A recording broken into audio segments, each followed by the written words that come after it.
فأنا ناصح لإخواني بالصدع بالحق تبيض وجوههم. السكوت في مسألة الحزبية يضرها، فاصدع بما تؤمر وأعرض عن المشركين.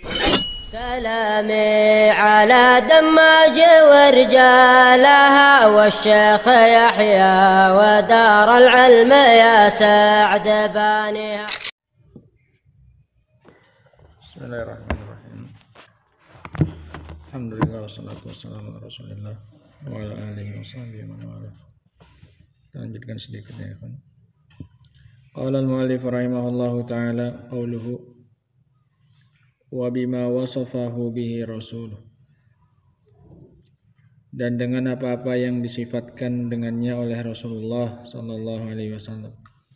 Penggalan yang pertama yang disifatkan oleh siapa? Allah Subhanahu wa taala.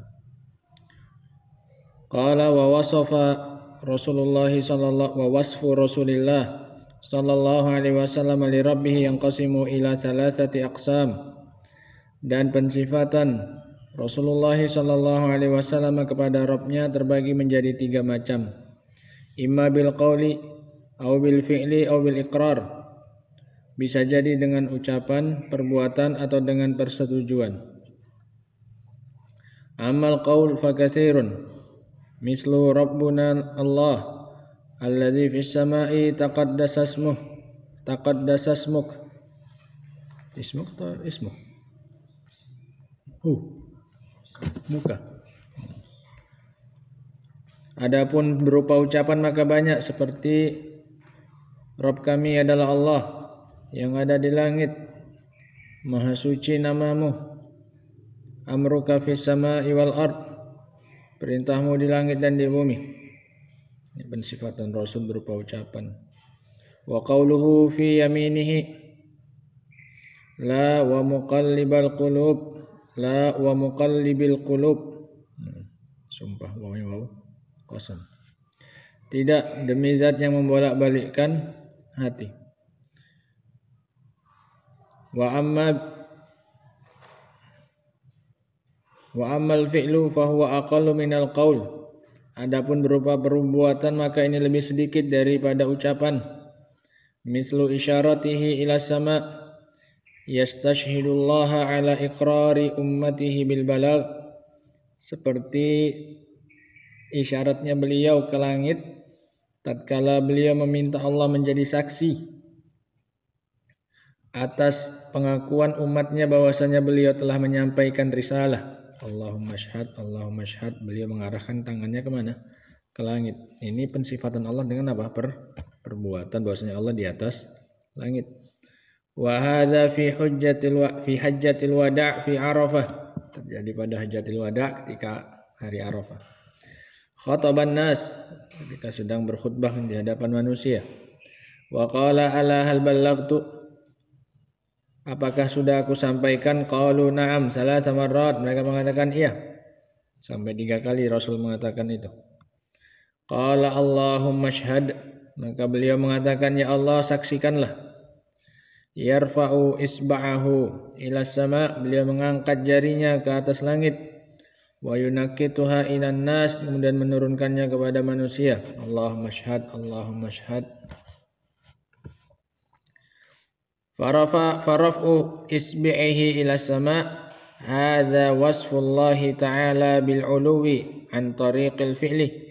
Pengangkatan beliau terhadap jarinya ke arah langit ini adalah pensifatan kepada Allah dengan ketinggian melalui cara perbuatan. Wa ja'ahu rajulun wa huwa yakhtubun nas yaumal jumu'ah. Dan datang seseorang kepada beliau ketika sedang beliau berkhutbah kepada manusia di hari Jumat. Qala ya Rasulullah halakatil amwal. Kemudian dia berkata, ya Rasulullah telah hancur harta-harta, kekeringan. Farafa'a yadayhi, maka beliau pun mengangkat tangannya. Wa hadza aidan wasfun lillahi bil 'ulu an tariqil fi'l. Ketika mengangkat tangan ke arah atas, menunjukkan yang diminta di mana? Di atas. Ini juga adalah pensifatan kepada Allah dengan ketinggian melalui cara perbuatan.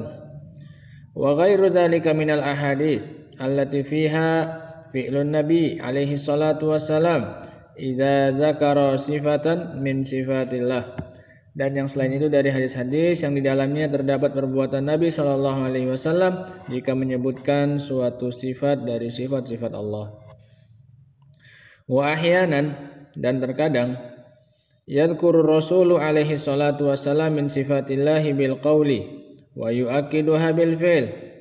Terkadang Rasulullah SAW menyebutkan dari sifat-sifat Allah dengan ucapan, kemudian menguatkannya dengan perbuatan, digabung dalam satu waktu sekaligus. Wa dzalika hina ma tala qaulahu ta'ala, yaitu tatkala membaca firman Allah Ta'ala, innallaha kana sami'an basira, sesungguhnya Allah Maha mendengar lagi Maha melihat. Fa wada'a ibhamahu ala udhunihil yumnah, maka beliau meletakkan ibu jarinya ke telinganya yang kanan. Wallati taliha ala ainih, dan jari yang setelahnya, berarti jari apa? Telunjuk, ke matanya. Seperti ini. Mendengar dan apa?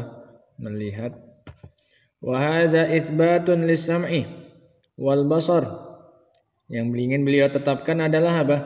Adalah pendengaran dan basar dan penglihatan, bil qauli wal fi'l. Bukan menyamakan pendengarannya Allah dengan pendengarannya siapa?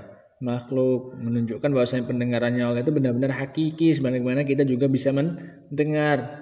Nah, bahwasanya penglihatannya Allah pun penglihatan yang apa? Hakiki, sama seperti makhluk itu bisa apa? Melihat. Nah, masing-masing sesuai dengan apanya? Dengan kadarnya.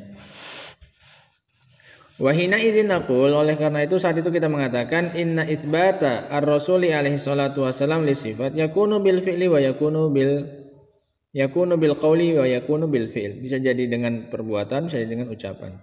Mujtami'aini wa munfaridain, bisa berkumpul kedua-duanya atau bisa masing-masing, ucapan-ucapan saja, perbuatan-perbuatan saja, atau bisa digabung dua-duanya dalam sekaligus. Yang ketiga, ammal iqrar fahuwa qalilun bin nisbati lima qablah. Adapun persetujuan, maka ini sedikit dibandingkan dengan yang sebelumnya. Lebih sedikit lagi dibandingkan ucapan dan perbuatan. Mislu iqrarihi al-jariyah allati sa'alaha aina Allah. Seperti pengakuan beliau, persetujuan beliau terhadap seorang budak wanita yang beliau tanya, di mana Allah? Qalat fis sama. Maka dia mengatakan di langit. Fa aqarraha wa qala a'tiqha. Maka Nabi pun menyetujui jawaban tersebut dan beliau bahkan mengatakan bebaskan dia. Fa innaha mu'minah. Karena dia seorang budak beriman. Wa ka iqraril habri minal yahudi alladhi jaa wa qala lirrasul alaihi salatu wassalam, dan juga seperti persetujuan Rasul sallallahu alaihi wasallam kepada seorang ulama Yahudi yang datang dan berkata kepada Rasul alaihi salatu wassalam, innana najidu annallaha yaj'alu as-samawati ala isbi' wal aradina ala isbi' was sara ala isbi' ila akhiril hadis. Sesungguhnya kami mendapati bahwasanya Allah menjadikan langit-langit di atas satu jari, dan bumi-bumi di atas satu jari, dan tanah di atas satu jari, sampai akhir hadisnya. Fadhahikan Nabi sallallahu alaihi wasallam tasdiqan liqaulih. Maka Nabi SAW pun tertawa membenarkan ucapannya tadi. Ini persetujuan. Rasul pun setuju. Tidak diingkari, buktinya oleh siapa? Rasul sallallahu alaihi wasallam menunjukkan Allah memang benar seperti itu. Allah menjadikan langit di atas satu jari, bumi satu jari, kemudian tanah satu jari, dan seterusnya. Wa hadza iqrarun, ini adalah persetujuan dari beliau atas ucapan siapa? Yahudi tadi.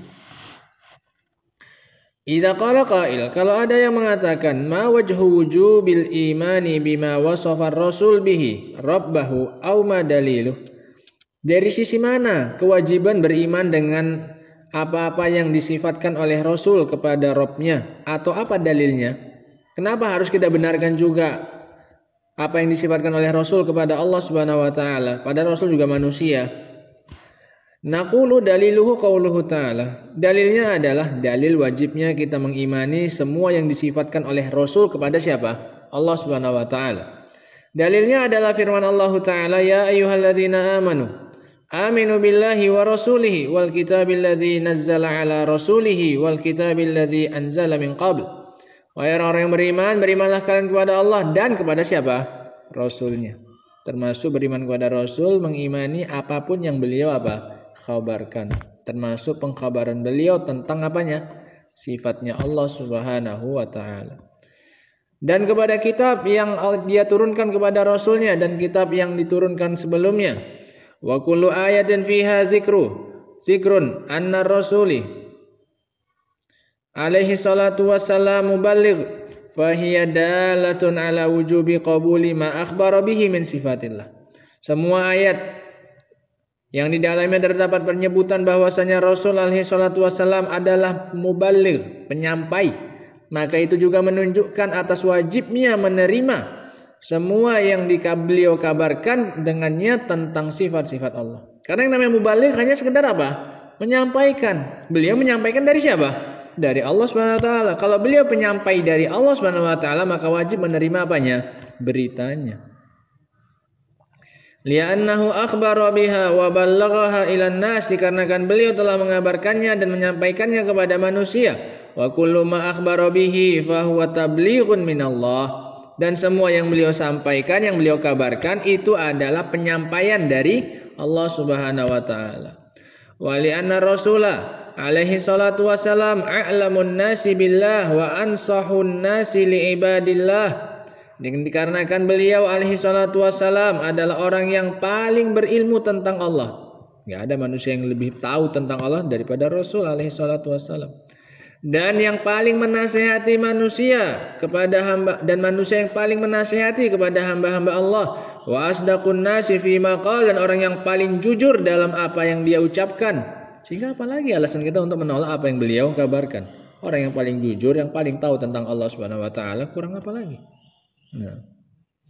Wa afsahun nas fi ta'bir, dan orang yang paling fasih dalam mengungkapkan dalam bahasanya. Enggak mungkin salah ngomong. Beliau bukan maunya itu kemudian terucap itu, enggak. Beliau orang yang paling fasih dalam mengungkapkan secara bahasa. Fajtama'a fi haqqihi min sifatil qabuli arba'. Sehingga terkumpul pada hak beliau alaihi salatu wassalam 4 sifat penerimaan yang wajib untuk diterima. Yang pertama adalah al-ilm, punya apa? Ilmu.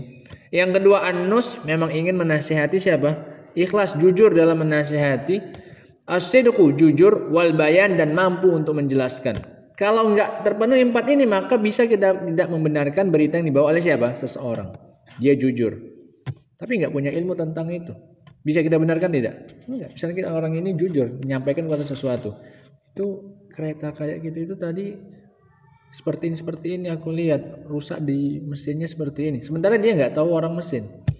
Dia jujur, dia enggak sengaja untuk mau berbohong, enggak pernah. Memang jujur, tapi enggak punya ilmu tentang bidang tersebut. Boleh kita tolak tidak beritanya? Boleh. Dia jujur. Tapi beritanya enggak mesti benar. Kenapa? Dia enggak punya ilmu tentang bidangnya, itu bukan bidangnya. Boleh kita tolak. Nah. Atau sebaliknya, ini orang memang orang bidang itu. Memang orang kerja di bengkel. Tapi nggak punya apa? Kejujuran. Dia bilang yang rusak ini. Boleh nggak kita tuduh dia tidak jujur? Nggak benar beritanya? Boleh. Kenapa? Meskipun itu bidang dia, tapi dia nggak punya apa? Kejujuran. Dan seterusnya. Atau nggak pandai menjelaskan. Ini tukang bengkel. Dan jujur memang. Tapi nggak pandai membahasakan, orang kampung. Nggak pandai dia mengistilahkannya dalam bahasa orang kota. Sehingga bisa jadi dia salah. Harusnya yang dinamakannya ini harusnya. Bisa tidak? Boleh nggak kita tolak beritanya? Boleh. Karena dia nggak mampu untuk menjelaskan apa yang dia inginkan. Fayajibu alaina an naqbala kullama akhbara bihi an rabbih. Maka wajib bagi kita untuk menerima semua apa yang dia kabarkan dari Rabbnya. Wa huwa wallahi afsahu wa ansahu wa a'lamu min ulaikal qaum alladzina tabi'ahum haula'i minal manatiqah wal falasifah. Dan beliau demi Allah lebih fasih dan lebih menasihati dan lebih berilmu daripada mereka itu yang diikuti oleh mereka dari kalangan ahli mantiq wal falasifah, ahli filsafat. Wa ma'ahada yaqulu, dan bersama dengan itu semua dia mengatakan subhanak, maha suci engkau ya Allah. La uhsi sana'an alaika, aku tidak mampu untuk menghitung pujian-pujian untukmu. Anta kama asnaita ala nafsik, engkau adalah seperti yang kau puji dengannya dirimu sendiri. Artinya yang lebih tahu bagaimana pujian yang paling layak untuk Allah itu hanya siapa? Rasul saja enggak apa? Enggak bisa. Enggak sanggup aku untuk membatasi pujian-pujian yang layak untukmu ya Allah. Engkau adalah seperti yang engkau puji dirimu sendiri. Apalagi yang selain siapa? Rasul SAW. Rasul saja mengatakan ucapan seperti ini. Beliau tidak mampu untuk menjangkau semua pujian yang layak bagi Allah Subhanahu wa taala. Engkau adalah seperti yang kau sifati dirimu ya Allah. Sebagaimana engkau ingin memuji dirimu, seperti itulah engkau. Sehingga ini tentang kenapa alasan kita wajib juga mengimani dan membenarkan semua yang dikabarkan oleh siapa? Oleh Rasulullah SAW tentang sifat-sifatnya Allah Subhanahu wa taala. Wallahu taala a'lam bishawab. Alhamdulillah.